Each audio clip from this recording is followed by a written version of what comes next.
everybody, I'm Merisu the Art Sheep, and thank you so much for checking out this video. And today we're going to be drawing the lovely Aurora from my second favorite Disney movie of all time, the 1959 Sleeping Beauty. Yay! Well, it's my second, but it's tied with Winnie the Pooh, just like Little Mermaid is tied with Dumbo, because we can't forget about the animals. I absolutely love those movies. But Sleeping Beauty is my second favorite Disney princess movie. It is my second favorite movie of all time, tied with several others. Like I said, Winnie the Pooh, Land Before Time. There are quite a few, just like number one's quite a bit cramped too. I don't understand how my movie preference is. I can't put certain movies above others. It just feels wrong. I can't put Little Mermaid above Penny Serenade. I can't put Anastasia below Little Mermaid.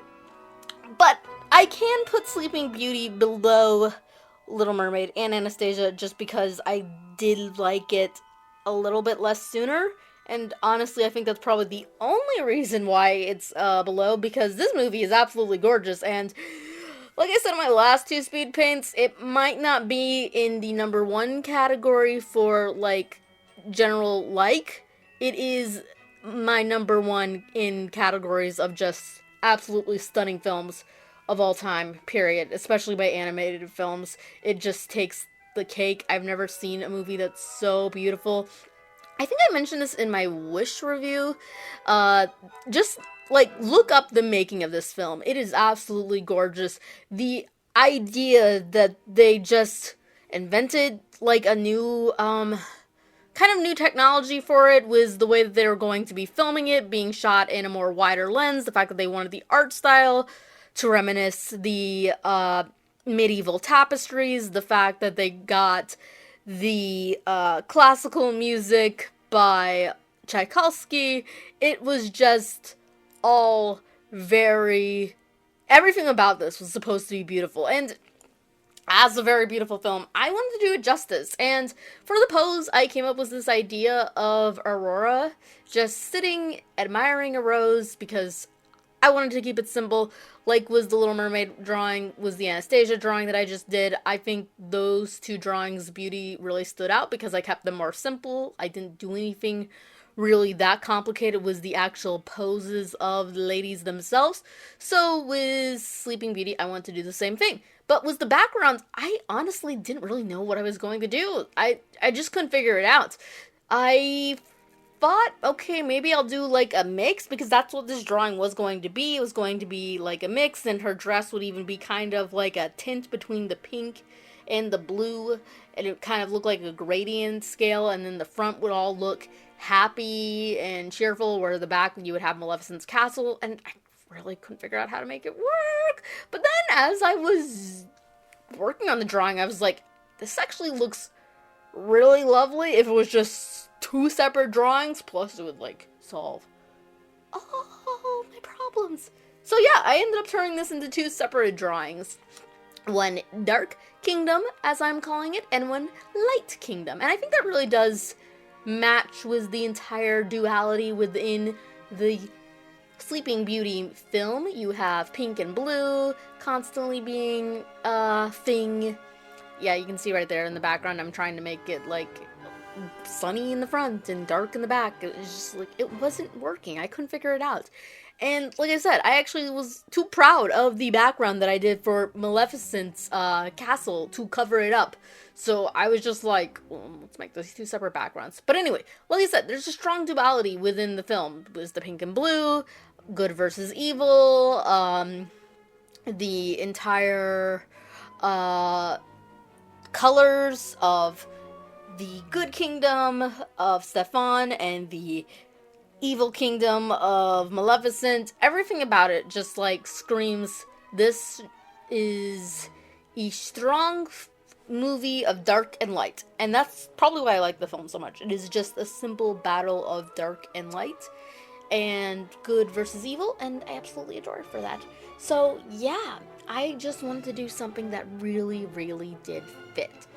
And I think I did a pretty good job. I guess my biggest problem would be Aurora herself. I'm never satisfied was the way I draw this girl. So back in 2021, which is also the year I created Misato Yoshoko. So yay, she's coming up on her 5th anniversary this year. I still haven't got any chapters of Revolution of Color album.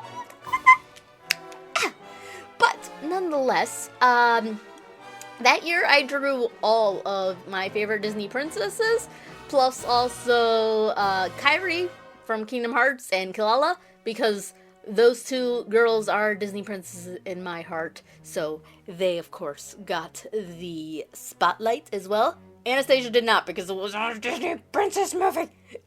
But Sleeping Beauty did, because obviously Disney princess. I think she was the second one I did, I want to say. Yeah, because Ariel was, of course, my first, and then it was Aurora, and I didn't like her drawing at all. The perspective is totally whack. The dress looks like a nightmare. I was trying to make it like half blue, half pink, and it just looks awful. Her face looks awful. Everything about it, the lighting. So, yeah, I'm just not happy anytime I draw this girl, but this was definitely better. It didn't look quite as weird. It's just mostly was the hair. Hair is always a big thing for me to shade, because if I don't do it right, it looks fake. Like, the lighting looks... I don't know how to describe it. I don't know what I'm doing wrong. I need to really study up on hair videos. Drawing hair is one thing. I'm not that bad at it. I'm not going to say I'm an expert, but I'm pretty good at it, I feel. Like, I don't think, hey, look at the line art. This doesn't actually look like crap. Unless it's Misato's hair, then for some reason it does. But that's kind of the point of Misato's hair, because it looks like it's a weed whacker, but we won't talk about that. My Misato, not Misato Kutsuragi. I don't think I've ever drawn her. Anyway, that's neither here nor there. So yeah, drawing hair is one thing, but coloring it, that's always a never thing for me. It just looks like if I put too much shine on it, I really need to tone it down with the luminosity. I think my biggest problem is that I just put way too many colors into things. It's just like, yeah, this isn't looking right. I think I should have toned it down. Why did I do this much colors? Yeah. So I really need to look up some more videos on that and really learn how to do it properly and such. And hopefully I will get better as life goes on. And another thing that I would say I probably wasn't happy about was the expression that she has in the Kingdom of Dark picture and the crown. I'm not satisfied with the crown. The crown kind of looks cheap and pathetic, but whatever, we're gonna have to deal with it. But yeah, like right now, it looks really lovely, actually. I'm very satisfied with how it looked. And honestly, maybe I should have just kept it line art. Maybe it would have been better. I don't know. We're never gonna be satisfied as with our drawings as artists, folks. We just need to accept that. Like I said, my saying for 2026 is always strive I can't even say my own saying! Always strive for perfection, but accept that you will never get it, because you're only human, and humans are flawed, and they suck. But whatever, we're gonna try, and that is one thing that I will say, is that when I do look back at my drawings, it's like, okay, I can actually see some improvement, so it's like, that's good. This is good. Like, I look at some drawings like I have as my wallpaper, because I use a lot of my drawings for wallpapers, or I look at my drawings that I'm just doing for folders or references and stuff like that, and I'm like, okay, I actually can see where I would improve this now. I can see what I did wrong, so that's really good. It's always nice to look at your art and to know that you're improving, and I could definitely say the biggest thing that I can improve with is anatomy. I hate drawing anatomy. Thank God for 3D models for references. I'd be lost without them. But outside of that, I've gotten really good at drawing facial expressions, especially considering the fact that I used to totally only be able to draw a face if it was copied from someone else's. That was a long time ago. Now I'm pretty good at it. I don't think I'm an expert at any of it by all means, but I am, like, I don't suck at it. I can actually do it on my own. I mean, I look at references and stuff, but I don't, like, copy, and I definitely don't trace anything anymore. Well, that's not entirely true. Maybe I might trace one of my own, but I did it one time. I think that happened with my Sato drawing that I just did last... No, just the one I did at the beginning of this year. I couldn't get her expression right in that, one, sun, moon, star picture I just did at the beginning of the year, so I ended up copying the expression that I made on my Masato 100 pose challenge, because it's like, okay, that's right, I know what that pose is, so it's like, that looks right, so I'm just gonna copy it. I'll fix it up a little bit to make sure it doesn't look wonk, but we'll just reuse and recycle. It's my own art. I'm allowed to copy my own art. But, yeah. Like was the Anastasia drawing. I know we're kind of going all over the place. And also the Little Mermaid drawing. I wanted to get this dress some details because I always think it is nice to put some details. And I do think that they would have put more details on the Disney princesses' dresses if they could have. Although, one part I do think is there is beauty in simplicity, so maybe they would have not. Maybe that's just my imagination. But at the same time, I think if they could have, I don't know. It's so hard to tell. Like I said, this is one of the most beautiful looking Disney movie. Everything about it's stunning. And Aurora in general, I think she's probably the most elegant Disney princess. Like, every Disney princess, in my opinion, has their own strengths. At least when you count from Snow White to Rapunzel. I think they each have their own strengths, their own traits that make them very unique and stand out. I'm not going to count Moana because I haven't seen Moana. In case you're wondering what I think about Elsa and Anna, is I don't think they have much of a character. So there, I said it.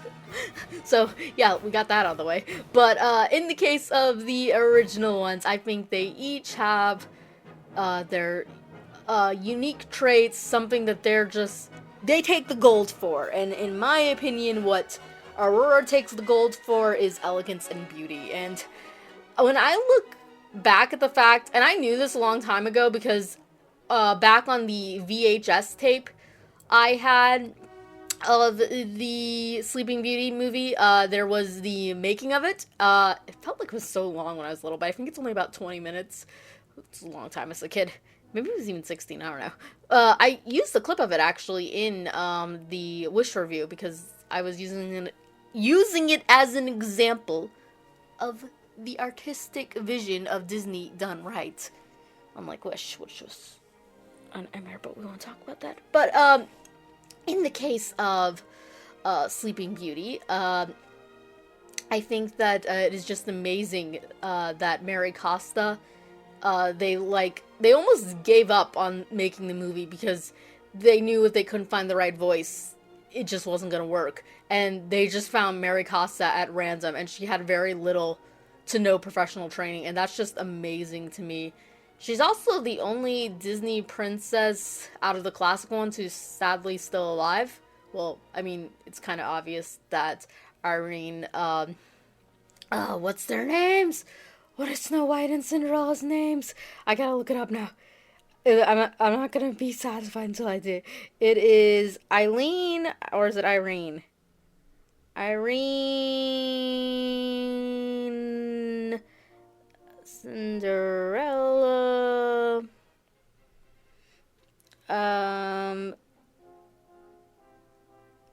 Let's see.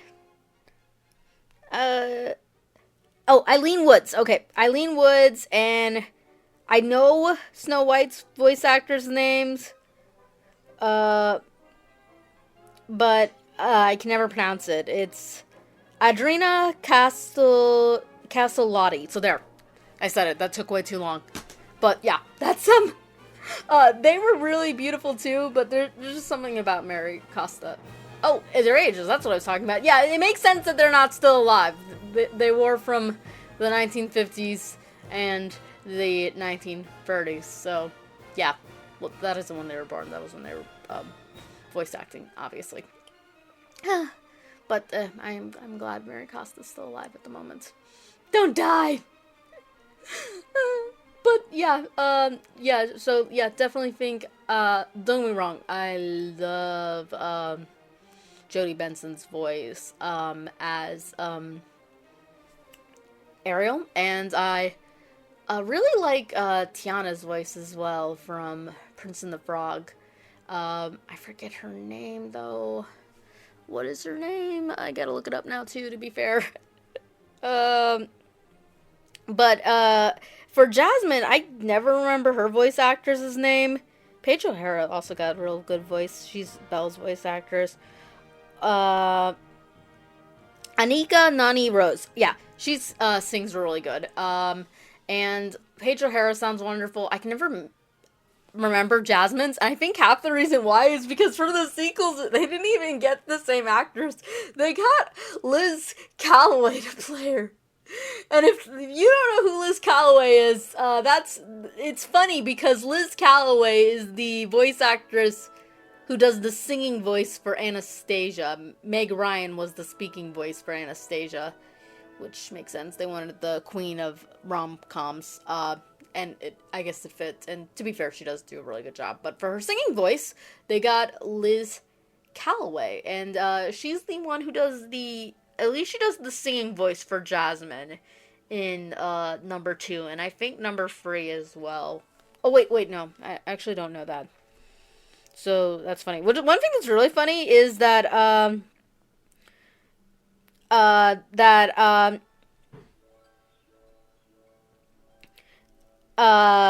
for Jasmine, they got Liz Calloway to do the singing, for, number 1 and they got Liz Calloway to do the singing for number 1 and number 3 of Aladdin. But for another princess movie that's not Disney or 20th Century Fox is Swan Princess, and Liz Calloway originally did the singing voice for the princess in that, Odette. I forget if she did the speaking voice. I do not know. And what's really funny is that they didn't get her for the sequels. They didn't get her for the sequels. It's someone else. And I found that so funny because it's like, for Disney, Liz Calloway was the backup voice. But for Nest Studio, I think that's what it did. I think that is who did the original Swan Princess movies. Liz Calloway was their first pick. And then I guess they couldn't afford her. I'm not trying to be insulting here, but it is funny. They couldn't afford the Disney's backup voice actress. Because not only did Liz Calloway do Jasmine's voice, she did a few other songs. I think she played Nala's singing voice in The Lion King 2. And I think there was one more. Jodie Benson and her pretty much, like, sung my childhood. It's like, I was surprised, actually, of how many people and animals they played. It was very, very funny. Anyway, back to the drawing. I'm sorry I'm talking so much about Disney movies, but it's like, right now I'm just pretty much doing the coloring. I guess that's like another thing that I wish I would have changed, is that the dress does kind of look a little too shiny. It almost looks a little fake. That's the thing. If you go too strong with the luminosity, it's just like, it's gonna look plasticky. No, not plastic. That's not the word. Silky? I'm not. It doesn't look good. I don't know why. I can't explain it. So, yeah. Word of advice from the sheep. Don't go overboard with the luminosity. Make sure that you definitely use it within reason and use natural shading and lighting when you can. But to be fair to myself, I used to be way more overkill was the luminosity. Like, oh my goodness, it was just like, I didn't know if I should color the gems or just use a gem brush.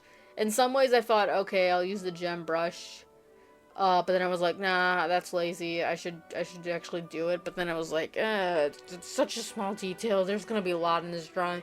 So in the end, I did a mixture of both, and that's personally the best choice that I think you can do, is use a gem brush when you know you can. But if you're still worried it might be seen a little bit, always go over it with an actual brush, and make sure you add your own highlights and shadows so that way it looks more natural. And that's what I did with my Anastasia drawing, and that definitely helped making it look much more nicer. For the castle, that was a little bit hard. So I drew out the sketch, and I think I forgot to push play after I drew the sketch, so that's nice. I always do that. I will never not do that. Merisu the art sheep, remember to push play on her recorder. Challenge impossible. At least I end up recording some of it. I'm lucky I get any of it done. It's like, So yeah, I just painted this castle, and I based it off of, well, Sleeping Beauty's castle. I got the picture from the movie itself. I think it was a lot easier than I thought. I thought it would be really hard. But, considering, everything, I was like, it wasn't that bad. And I didn't have to worry too much because I knew it would be in the background and it would be blurred. I just didn't know how blurred it would be at the beginning of it, because I ended up doing some ever things that I had no clue I was going to do when I was drawing this castle. So, it was just like, you'll see it later on. I'm gonna add a whole big frame and stuff, and I would even not add that halfway had I known I was gonna do it. But yeah, I was really trying to mimic the style of the movie, and it's just like, it's so hard to just mimic that kind of stuff, because it's like you're trying to compete with artists who are just like so talented, but at the same time you need to learn from artists like that, because that is the best way that you can learn. And that's one thing I'm gonna do, not with the Disney artists so much. I want to look at artists that I'm familiar with, digital artists, and try to copy their styles for a style challenge. I'm probably going to draw Misato in different styles, because that's something that's going to be really fun. And something that really helps me, I use the assist shade for the leaves, because I was like, they have to have some shading in them. If they don't, they're going to look weird. But I don't want to go in there and color every single individual leaf. No, just no. We're not doing that. So yeah.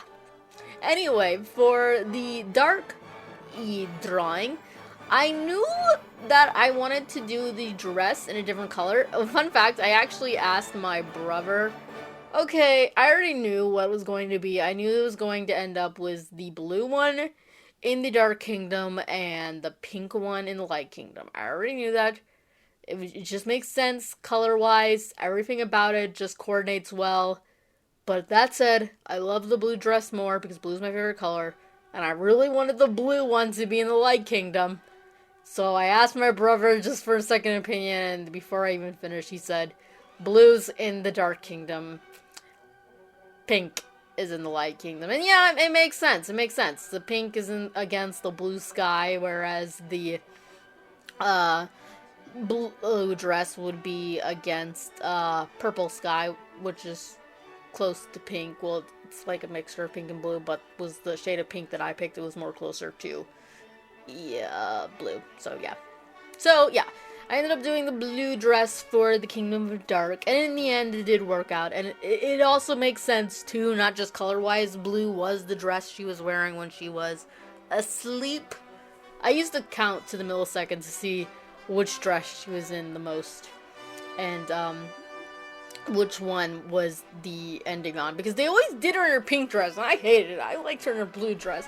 There's so much more promotional art, though, in the pink dress, which makes sense. They want her to stand out against the ever Disney princesses, so they had to put her in pink, but I like the blue dress. I do like the pink dress a lot more. I do, but the blue dress is so pretty. I like it. So, yeah, I ended up making her in the blue dress. Of course, made her eyes closed because she's asleep. Don't ask me how she's still sitting up. It's magic, folks. And I also made the rose closed because I thought it looked a little more fitting if it was just kind of bloomed open when she wakes up and then clothes when she's asleep. Plus, it also works because I think it's more similar to the shape that the actual rose was when she was asleep. And that all worked. And I used the rose brush for the front roses because, again, I didn't want to draw all those roses. If I did, I'd be screaming to myself. It was just like, yeah, no, we're not gonna do that. I want to keep my sanity. And I did draw the ever roses. I drew every ever single rose in this drawing except for those. So, I can draw roses. It's just that I didn't want to. So, please cut me some slack. Anyway, I got these frames from the clipstudiopaint assets, and I tried to incorporate them within the drawing and just copy and paste them because that would have been so much simpler, but then I realized this was not going to work. So I ended up tracing them over to create my own. It also worked too because I could then replace the stars that you saw in here. Like, I kept some of them, like the more simpler ones, but for the more complex stars, with the lines in them, I replaced those with roses because I just felt it fit more. I also replaced the little rectangles you see there on the top with circles. I don't know why I did that. It just looked more nicer, I guess. I don't know why. But it just looked more nicer. And because I was just kind of using this as the starting point, I was able to really figure out, okay, how can this be incorporated properly with my painting? And I definitely think it was really nice. And I think the best thing about this was it really filled up my drawing without covering up anything that I didn't want to, because that was the biggest problem that I was having, is that I ended up noticing that there was just like way too much empty real estate on this drawing, and it didn't make sense because it was like I thought I did a good job in the background, but it really did need something else. So this frame really did make it pop together. Fun fact, I accidentally almost lost the entire Kingdom of Light picture. Like, the frame was still there, but the rest of it was all gone. Now, luckily, I exported it as a single layer, so worst comes to worst, I would have still had it, but it would have all been compressed to one layer. And I knew I wanted to do more details with it, so I was really hoping that I would have had the layers. Luckily for me, it had been a while since I saved it, so here's a little handy tip from the sheep. Again, never sheep tip. If you end up, so I ended up deleting the entire file was the Kingdom of Light, and I tried to go back to reclaim it, but I did too many things with the frame, so it was just lost. It couldn't go back any further. So I was like, no. So what I did is I went to my canvas itself, and luckily I didn't make any saves for a long time. So I copied and pasted the file, and then reopened the copy file up, which hadn't been saved for a while, and I was able to reclaim it for that. So, yay, we ended up saving myself from making a massive mistake.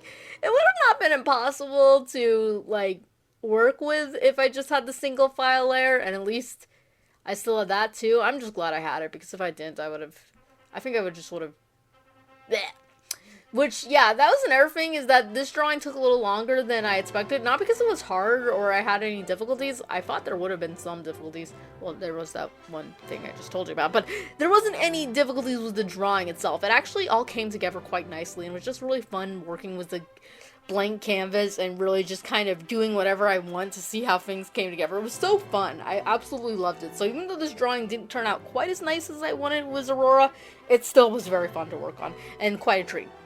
But it did take a little bit longer than I expected because I got a commission. Yay! And as much as I love Speedpaint's, commissions come first. So yeah, if you want to commission me, feel free to do so. They are open right now. Ta-da! Help me make money! Because I love money!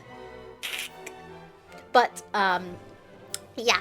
In the case of this drawing, though, I had to wait until I was done with my commission, and then after that, I ended up going back to it. And luckily, I was pretty much already done with it anyway. The only thing I did have left was the frame, because I knew I didn't quite want to loaded quite yet, because it just was like, it doesn't look right without anything. And I am so glad that I added this frame, because it definitely brought it in together. Another thing that I knew I was going to do is I was going to make the frames slightly different. I wanted them to still be similar, but I wanted them to look more fitting to the different styles. So for this one, I keep it kind of a rainbowy gold color, if that makes sense. And I ended up, well, as you can see here, I ended up recycling the roses. Those are my roses. Oh, wait, no, I don't think I actually drew those roses. I think those roses are actually stamps. But nonetheless, they're from my illustration. It was from my Gothic illustration. But yeah, I ended up just tracing over them because, like, I drew enough roses. I'm rosed out. I didn't want to draw anymore, so yeah, I ended up copying those, and I ended up putting them on top because I was like, I don't really want to put a star on top because there isn't really much star imagery or themes in Aurora outside of the fact that she sleeps at night. That's pretty much it. But there isn't like anything really to do with stars. So I added a lot of roses. Which is kind of weird because both with Aurora and Belle, I associate them both with roses. And that's going to be a problem with my next drawing. It's going to have all the Disney princesses in there. I need a symbol for each one. And both Aurora and Belle can be described as roses. Oh, it's so funny. It really is funny. So I'm going to have to figure out how to differentiate. Some people do a crown for Aurora, I know, which makes sense. Her crown is very iconic. It's like basic princess default, and I love it. But yeah, coloring this frame was a lot of fun, and drawing was a lot of fun. I think if I had anything that I could have changed, I would have changed, like, the coloring of it. I wish I would have added a little bit more shadows in some places, and then every place I should have added a little less. Yeah, that's just like the one thing I just don't understand. Like, AI bros will never make sense to me. It's like, I get it, it's simple, it's easy, and if you don't have any art skills, it's cool, but how can you not think this is preferable to this? This is amazing. Creating your own stuff, and you're doing it yourself. You're putting your own input in. It's just like, whatever. I can't argue with AI bros. I've tried. It's no use. Them and the anti-AIers that are both very annoying. So very annoying. But yeah. Anyway, point being is this drawing was a lot of fun. And like I said, I really wanted to try to do the movie justice, because if I was to put this movie, like, on a list of top most impressive looking films to me, this would be very up there, like, and I'm talking about, like, all movies, so, like, I'm not gonna name them in order, like, from most impressive to least impressive, because that's stupid, because I just couldn't do it, especially at night, but movies that come to my hand that look really stunning are Sleeping Beauty, Kimetsu no Yaiba, both films, Mugen Train and Infinite Castle. If I had to pick one, it'd be obviously Infinite Castle. A lot of the Studio Ghibli's, but if I had to pick one, probably Howl's Moving Castle or Spirited Away. I think those are most visually impressive out of the older films, and then obviously the newer film, The Boy and the Heron, that looks amazing too. But I think overall would probably go to Howl's Moving Castle. I love the details in that. And then for live action movies, Inception looks amazing. The Wizard of Oz looks amazing. Citizens Kane, I know it's pretentious to say, but it is shot very nicely. I absolutely adore how the effects in Pirates of the Caribbean. Tron Legacy looks sleek and amazing. I absolutely love it. It's mostly with the faces that looks a little weird, especially now as an adult. I noticed a lot more. But rather than that, so yeah, those are like movies that come to my mind that are just very stunning. They never cease to amaze me every time I watch them. The original Pirates. Oh yeah, Lord of the Rings. How could I forget that one? It's got a lot in common with Sleeping Beauty. Simple stories of good versus evil and kind of medieval fantasy times. Anyway, for the title, I knew I wanted to put Princess Aurora for the Kingdom of Light, and then for the Kingdom of Dark, you'll see that I'll put the name Briar Rose on there, because I really like how she has two names. And I also like how both of them are references to two original Sleeping Beauty films. There's this video, it's by, I think it's by the YouTuber, What About Bob? I think is the name of the YouTuber, but I'm not 100% sure, but they did a really amazing video on talking about Aurora and how she's not underdeveloped, and one of the reasons why is because, I don't know, just go watch the video. It is amazing, and it's really talks, it didn't really tell, oh, Better Was Bob. What About Bob is a movie. Better Was Bob, yeah. Really wonderful video. It didn't tell me anything that I myself didn't already know about Sleeping Beauty. Like, I knew everything about Sleeping Beauty that was already talked about it, because anytime I get a fan about it, I research it, I love it, I study in it, yeah. And so it didn't tell me anything that I knew, but it's just so nice to see my movies get appreciation. Oh yeah, that's another thing I had to change was the frame. I added a dragon's head.